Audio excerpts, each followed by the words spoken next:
नई सरकार के आने के साथ साथ ही देश अब new criminal law justice system की तरफ मूव कर रहा है, जहां आप देखेंगे कि 3 न्यू क्रिमिनल लॉज 1 जुलाई से देश भर में इन्फोर्स किए जाएंगे। पिछली वीडियो में हमने आपको बताया था कि कैसे इन लॉज के आने से समाज के कुछ सेक्शंस में खुशी और प्रोग्रेसिव सोच की एक उम्मीद दिखाई देती है। वहीं इस वीडियो में हम बात करने वाले हैं कि सोसाइटी का एक और सेक्शन है जो बिल्कुल भी इन लॉज की इन्फोर्समेंट से खुश नहीं है। यहाँ तक कि उन्होंने एक लेटर पिटीशन भी साइन की है और आंध्र प्रदेश के newly elected chief minister Chandrababu Naidu, जो कि अब एनडीए अलायंस का एक इम्पोर्टेंट पार्ट भी है, उन्हें भेजी है। इस पिटीशन को 3000 लोगों ने साइन किया है और डिटेल में रीजंस मेंशन किए हैं कि क्यों वो इन लॉज की इन्फोर्समेंट को रुकवाना चाहते हैं और इसमें उन्हें आंध्र प्रदेश चीफ मिनिस्टर से क्या हेल्प चाहिए। सिर्फ कॉमन सिटीजन्स ही नहीं, कुछ सुप्रीम कोर्ट के सीनियर लॉयर्स ने भी इन न्यू लॉज को लेकर अपनी नाराजगी जताई है और रिसेंटली दी अपने इंटरव्यूज में उन्होंने सुप्रीम कोर्ट और यूनियन से कहा है कि ये लॉज सिटीजन्स के राइट्स को वीक करते हैं। अब इतना कुछ होने के बाद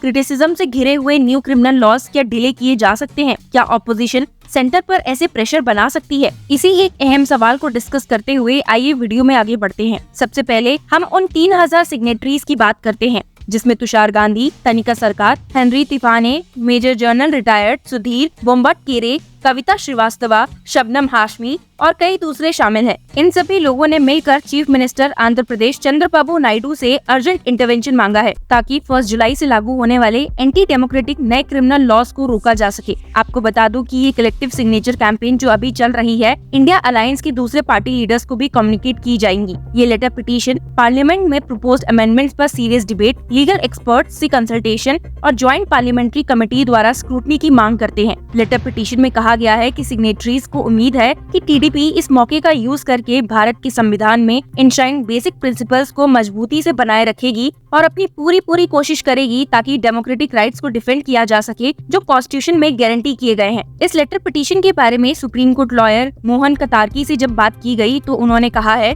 Yeah, in a political sense, it makes a difference. People have a right to appeal to the politicians. People have a right to appeal to members of parliament. Chandrababu Naidu represents a political party, 16 members of parliament. And in a house of 273 being the mark of majority, this present BJP government has only 240, short of 33 members of parliament. So Chandrababu Naidu and Nitish Kumar hold the key. If they are convinced, certainly they can convince their partner BJP to repeal these 3 laws and freshly consider the matter in the parliament by introducing new laws and have them referred to the select committee. And after that, whatever passes through should be acceptable to the people. जब मोहन कतारकी से पूछा गया कि क्या ऐसा हो सकता है, क्या लॉज की इम्प्लीमेंटेशन पोस्टपोन की जा सकती है, तो इस पे जवाब देते हुए उन्होंने बताया है कि कानून का इम्प्लीमेंटेशन यूनियन गवर्नमेंट का प्रेरोगेटिव है। जो 3 लॉज पार्लियामेंट द्वारा पास किए गए हैं वो तभी लागू होते हैं जब प्रेसिडेंट अपनी अनुमति देते हैं। लेकिन अगर किसी कानून में ये प्रोविजन है कि वो तब लागू होगा जब इंडियन गवर्नमेंट या सेंट्रल गवर्नमेंट नोटिफाई करेगी तो वो उसी दिन से लागू होता है। इन 3 लॉज के लिए भारत सरकार ने ऑलरेडी नोटिफिकेशन इशू कर दिया है कि ये 1 जुलाई 2024 से लागू होंगे। ये नोटिफिकेशन रिवोक किया जा सकता है और नई तारीख दी जा सकती है या इसे इंडेफिनेटली डिफर किया जा सकता है। ये सिर्फ सेंट्रल गवर्नमेंट के पावर्स में है और ये पावर सर्कमस्टांसेस को ध्यान में रखते हुए एक्सरसाइज की जाती है। जब उनसे पूछा गया कि आज के पॉलिटिकल सिनेरियो में जहां अपोजिशन अच्छी पोजीशन में है, क्या वो सेंट्रल गवर्नमेंट को प्रेशराइज करके इन लॉज को डिफर कर सकती है, इस पे सुनिए सुप्रीम कोर्ट लॉयर ने क्या जवाब दिया है।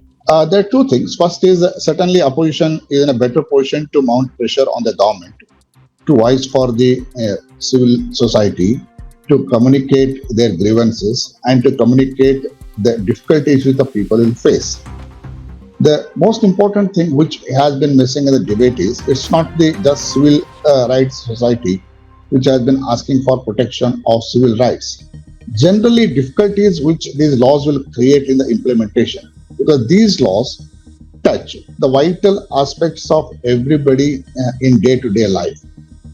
Criminal Procedure Code, IPC are the vital laws to protect the security of the people. Every day, people are in touch with the courts, are in touch with the police, are in touch with the authorities. Therefore, one doesn't know what is the new law. These laws have been in existence in India, IPC for 150 years, CRPC for the last, new CRPC for the last 51 years.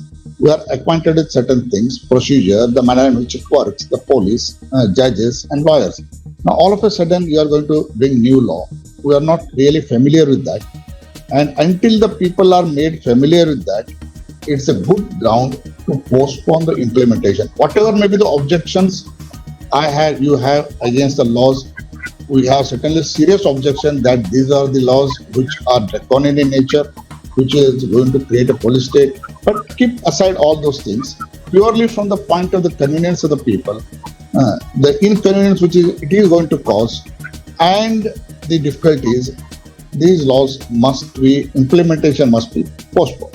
Mohan कतारकी को जब इंदिरा जयसिंह का reference देते हुए पूछा गया कि क्या वो उनकी ओपिनियन से एग्री करते हैं कि इन न्यू लॉज की वजह से बैकलॉग ऑफ केसेस बढ़ सकता है, पर्सनल्स भी इन लॉज से ट्रेन नहीं है एंड मैनी मोर, और इसीलिए भी इन लॉज को पोस्टपोन करना चाहिए। इस पे उन्होंने फुली एग्री किया और कहा कि अभी तक जुडिशरी से कोई ऑडिट नहीं किया गया है जिससे इन लॉज को असेस किया जा सके। इन लॉज से क्रिमिनल लिटिगेशन 30% तक बढ़ने का एस्टिमेट है, जो हाई कोर्ट और सुप्रीम कोर्ट में और ज्यादा केसेस लाएंगे। इन लॉज को दोबारा कंसीडर करना और एग्जिस्टिंग लॉज में जरूरी अमेंडमेंट्स लाना ही बेहतर रहेगा, क्योंकि ये नए laws unnecessary legal troubles create करेंगे। उन्होंने इस बात से भी सबको क्लियर किया है कि क्योंकि 1 जुलाई 2024 से न्यू क्रिमिनल लॉज इम्प्लीमेंट हो रहे हैं, तो तब तक यानी कि 30 जून तक अगर कोई ऑफेंस कमिट होता है तो उसे एग्जिस्टिंग क्रिमिनल लॉज के अंडर ही बुक और ट्राई किया जाएगा, जिसमें 20 से 25 साल लग सकते हैं। सिमिलरली अगर 1 जुलाई को कोई ऑफेंस कमिट हुआ है तो उसे न्यू क्रिमिनल लॉज के तहत बुक और ट्राई किया जाएगा, जिसमें नेक्स्ट 15 to 20 इयर्स लग सकते हैं। तो ये जायज सी बात है कि फॉर द नेक्स्ट 20 इयर्स हम 2 सेट्स ऑफ क्रिमिनल लॉज से बाउंड रहेंगे। आगे उन्होंने कहा है,